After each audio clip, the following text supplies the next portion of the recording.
High return ആവശ്യമാണോ? അതിനായിട്ട് നിങ്ങൾ ഒരുക്കം തുടങ്ങിയെങ്കിൽ എന്റർപ്രൈസിംഗ് ഇൻവെസ്റ്റർ ആവാൻ തയ്യാറാവൂ. ബെഞ്ചമിൻ ഗ്രഹാം പറയുന്നത് ഇങ്ങനെ: എന്റർപ്രൈസിംഗ് ഇൻവെസ്റ്റർ ആകണമെങ്കിൽ നിങ്ങൾ ആക്റ്റീവ്, അലർട്ട്, റിസർച്ച് ഓറിയന്റഡ് ആയിരിക്കണം. ഹൈപ്പ് ഫോളോ ചെയ്യരുത്. അണ്ടർ വാല്യൂഡ് കമ്പനീസ്, ശരിയായ മൂല്യമുള്ള കമ്പനീസ് ആണ് അന്വേഷിക്കേണ്ടത്. എന്താണ് ശ്രദ്ധിക്കേണ്ടത്? സ്ട്രോങ് ഫിനാൻഷ്യൽ, കണക്ക് പ്രകാരം കമ്പനി സ്റ്റേബിൾ ആണോ? ലോ PE റേഷ്യോ, കമ്പനിക്ക് കിട്ടുന്ന വരുമാനത്തെ അപേക്ഷിച്ച് വില കുറവാകണം. ലെസ് ഡെപ്റ്റ്, കടം കുറവായ കമ്പനി. കൺസിസ്റ്റന്റ് ഏണിങ്സ്, ലാഭം ഓരോ വർഷവും റെഗുലറായി ഉണ്ടാവണം. Good management, honest and efficient, lead ചെയ്യുന്ന മാനേജ്മെന്റ് ഉണ്ടോ എന്ന് നോക്കുക. ഉദാഹരണം, ഒരു കമ്പനി 80 രൂപയിൽ ട്രേഡ് ചെയ്യുന്നു, പക്ഷേ അതിന്റെ ആക്ച്വൽ വാല്യൂ, ഇൻട്രൻസിക് വാല്യൂ 130 ആണെങ്കിൽ അത് ബൈ ചെയ്യാനുള്ള റിയൽ ഓപ്പർച്യൂണിറ്റിയാണ്. ചിന്തിച്ചും പരിശ്രമിച്ചും നിക്ഷേപിക്കാൻ തയ്യാറാവുന്നവർക്ക് ഈ രീതി യോജിച്ചതാണ്. ഹാർഡ് വർക്ക് ചെയ്യാൻ തയ്യാറാണെങ്കിൽ enterprising investor ആകൂ.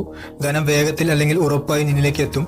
Real tax subscribe ചെയ്യൂ. കൂടുതൽ അറിവ് നേടാനും ബുദ്ധിപൂർവ്വം നിക്ഷേപിക്കാനും.